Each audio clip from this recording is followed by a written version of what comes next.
매일 성경 묵상을 돕는 해설 가이드입니다. 안녕하세요. 묵상 코치입니다. 함께 읽고 나눌 말씀은 히브리서 13장 1절에서 17절까지 말씀입니다.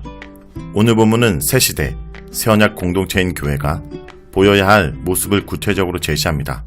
형제 사랑, 결혼, 재물, 지도자의 관계 등 다양한 주제들이 언급되지만 크게 1절에서 6절에 삶으로 드리는 예배와 7절에서 19절에 참된 공동체적 예배로 구분할 수 있습니다. 1절에서 9절 읽겠습니다. 형제 사랑하기를 계속하고 손님 대접하기를 잊지 말라. 이로써 부지 중에 천사들을 대접한 이들이 있었느니라. 너희도 함께 갇힌 것 같이 갇힌 자를 생각하고 너희도 몸을 가졌은즉 학대받는 자를 생각하라. 모든 사람은 결혼을 기이 여기고 침소를 더럽히지 않게 하라. 음행하는 자들과 간음하는 자들을 하나님이 심판하시리라. 돈을 사랑하지 말고 있는 바를 족한 줄 알라. 그가 친히 말씀하시기를 내가 결코 너희를 버리지 아니하고 너희를 떠나지 아니하리라 하셨느니라. 그러므로 우리가 담대히 말하되 주는 나를 돕는 이시니 내가 무서워하지 아니하겠노라. 사람이 내게 어찌하리요 하노라. 하나님의 말씀을 너에게 일러주고 너희를 인도하던 자를 생각하며 그들의 행실의 결말을 주의하여 보고 그들의 믿음을 본받으라. 예수 그리스도는 어제나 오늘이나 영원토록 동일하시니라. 여러가지 다른 교훈에 끌리지 말라. 마음은 은혜로서 굳게함이 아름답고 음식으로서 할 것이 아니니 음식으로 말미암아 행한 자는 유익을 얻지 못하느니라. 1절에서 3절은 사랑을 실천하라입니다. 본문은 계속하라, 잊지 말라, 기억하라 라는 세 개의 명령형 동사를 통해서 실천적 권면을 하고 있습니다. 첫째, 형제 사랑하기를 계속하라라는 표현에서 본문은 이미 성도들이 사랑의 행위를 벌써 시작했다라는 것을 암시하고 있습니다. 6장 10절에서는 성도들이 과거의 성도들을 사랑으로 섬겼으며 지금도 그렇게 하고 있다고 말했습니다. 10장 32절에서는 비방과 환난을 당하면서도 담대하게 믿음의 형제들을 돌아보고 그들의 고난에 동참했다 말합니다. 성도들에게 있어서 형제를 사랑한다라는 것은 일종의 전투적 노력을 필요로 하는 것입니다. 10장 35절에서 너희 담대함을 버리지 말라 라는 격려도 이런 차원에서 이해할 수 있습니다. 둘째, 손님 대접하기를 잊지 말라. 이것은 낯선 사람에 대한 한대를 말하는 것으로서 사랑의 행위를 같은 공동체에 속하지 않는 믿음의 형제들에게까지 넓힐 것을 권하는 것입니다. 이러한 한대는 특히 당시에 많았던 순회 전도자들에게는 꼭 필요한 대접이었습니다. 부지 중에 천사들을 대접한 사람들을 언급한 것은 이런 한대가 얼마나 귀하고 영광스러운 것인지 설명하는 것입니다. 셋째, 갇힌 자를 기억하라입니다. 갇힌 자들에 대한 성도들의 관심은 이미 10장 34절에서 언급되었습니다. 핍박당하는 성도들을 동정하고 그들을 위해서 재산을 빼앗기는 것도 마다하지 않았습니다.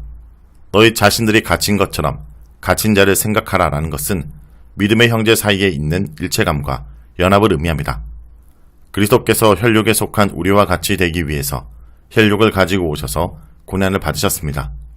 그러므로 성도들이 갇힌 자와 한 몸이 된 것처럼 생각하면서 그들을 기억하고 돌보는 것은 그리스도의 모범을 쫓아가는 것이 됩니다. 4절은 혼인을 기이 여기라입니다. 혼인에 관한 본문의 관심은 금욕주의보다 오히려 음행이나 간음과 같은 성적 부도덕에 있습니다. 13장 16절에서도 음행과 식물에 대해서 장자의 명문을 판 에서에 대해서 언급했습니다. 그리스도인들은 결혼과 혼인의 관계를 존귀하게 여겨야 합니다. 결혼은 연합의 상징이므로 음행을 행하는 자들은 죄악과 연합하는 것이 됩니다. 이것은 그리스도의 새 언약의 피로 하나가 된 언약을 파괴하는 것과 같으며 따라서 하나님의 심판을 받게 될 것입니다. 5절에서 6절은 돈을 사랑하지 말고 주를 의지하라입니다. 돈을 사랑하지 말고 있는 바를 족한 줄 알라 라는 말은 성도들이 일찍이 믿음을 위해서 부당하게 재물을 빼앗기고도 기쁘게 생각했던 것을 상기시킵니다. 이것은 성도들이 특히 재물에 대한 탐욕이 많았기 때문이라기보다 성도들이 돈에 관심을 가질 수밖에 없는 가난 가운데 있었기 때문일 것입니다. 여호와께서 이스라엘 백성들을 광야 40년 동안 기적적으로 먹이시고 입히셨던 것을 생각하면 우리도 돈을 사랑하지 않고 주를 의지할 수 있을 것입니다. 7절에서 9절은 너희 지도자들을 본받으라입니다. 훌륭한 믿음의 모델을 따라가는 것은 중요합니다. 본문은 너희 지도자들을 생각하고 그들의 믿음을 본받으라고 권고합니다. 이 지도자들은 처음으로 그들에게 복음을 선포하고 교회를 설립했던 자들일 것입니다. 그들은 11장에서 소개했던 믿음의 위인들처럼 훌륭한 믿음이 어떤 것인지 몸소 보여주었던 사람들입니다.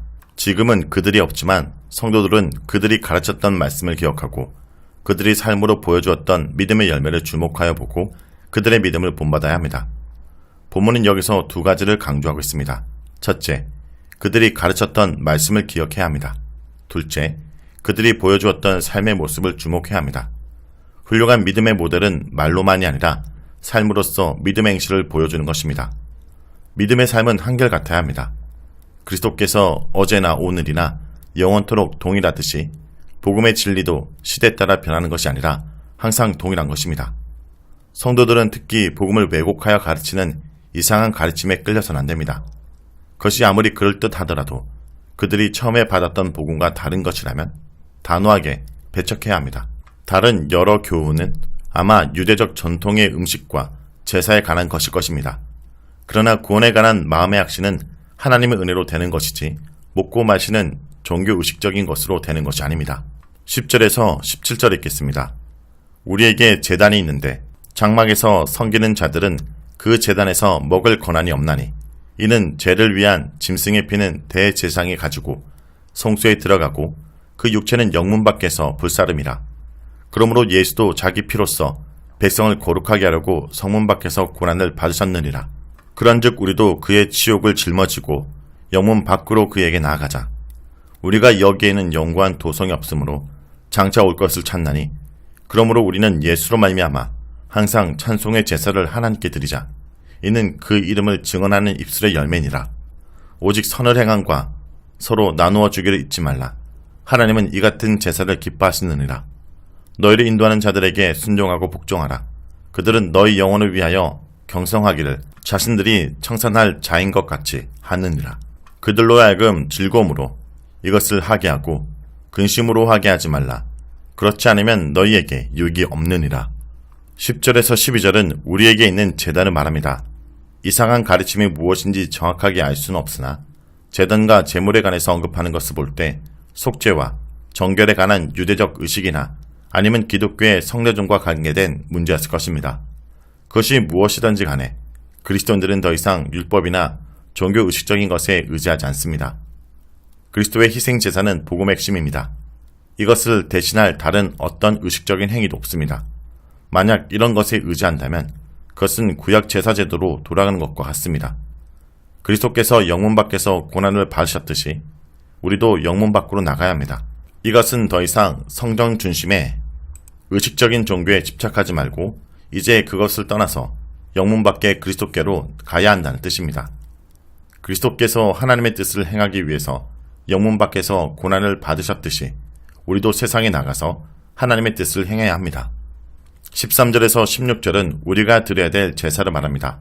영문 밖으로 나간다라는 것은 성전에서 드리는 제사가 아니라 세상에서 드리는 제사를 위해서입니다. 그리스도인들이 세상에서 드려야 될 제사는 하나님을 찬미하면서 그의 이름을 증거하는 것입니다. 복음을 증거하는 것은 말로만 하는 것이 아니라 삶으로 하는 것입니다. 선을 행하고 서로 나눠주는 것은 하나님이 기뻐하시는 제사입니다.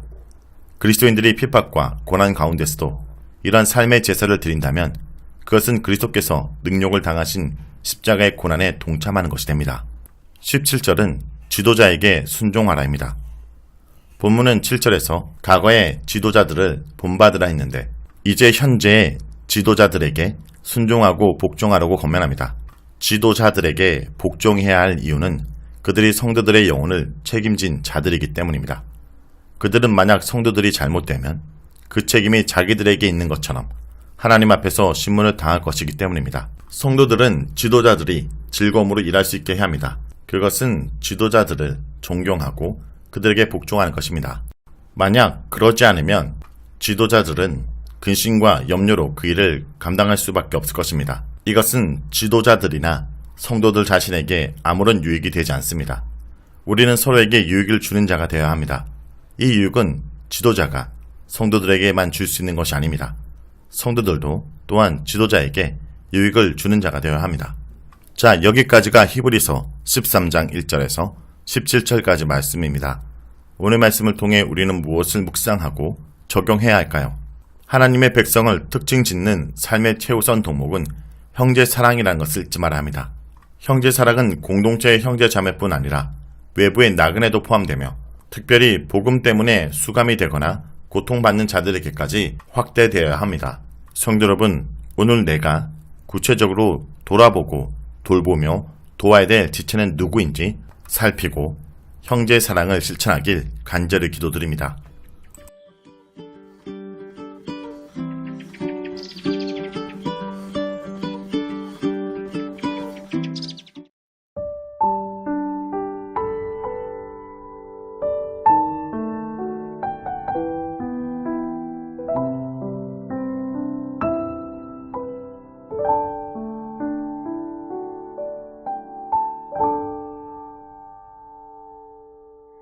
내 안에 계신 아버지 주 이름 높임 받으소서.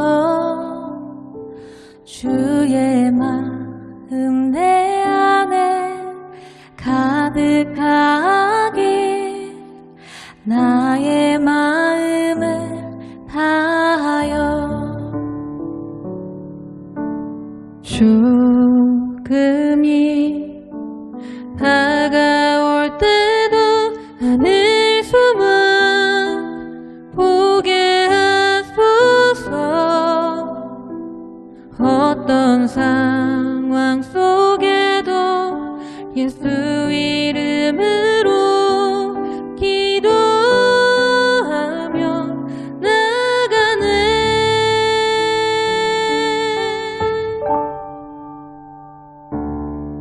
주를 향한 나의 예배 온전하게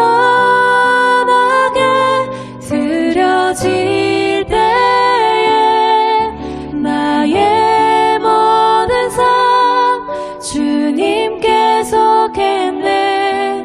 내 삶을 드리길 원하네.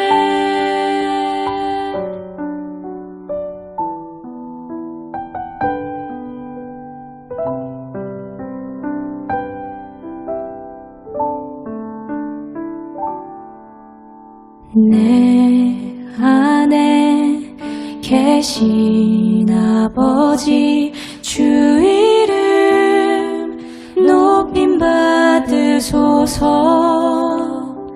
주의 마음 내 안에 가득하길 나의 마음을 다하여 죽음이 다가올 때도 하늘 소망 보게 하소서. 어떤 상황 속에도 예수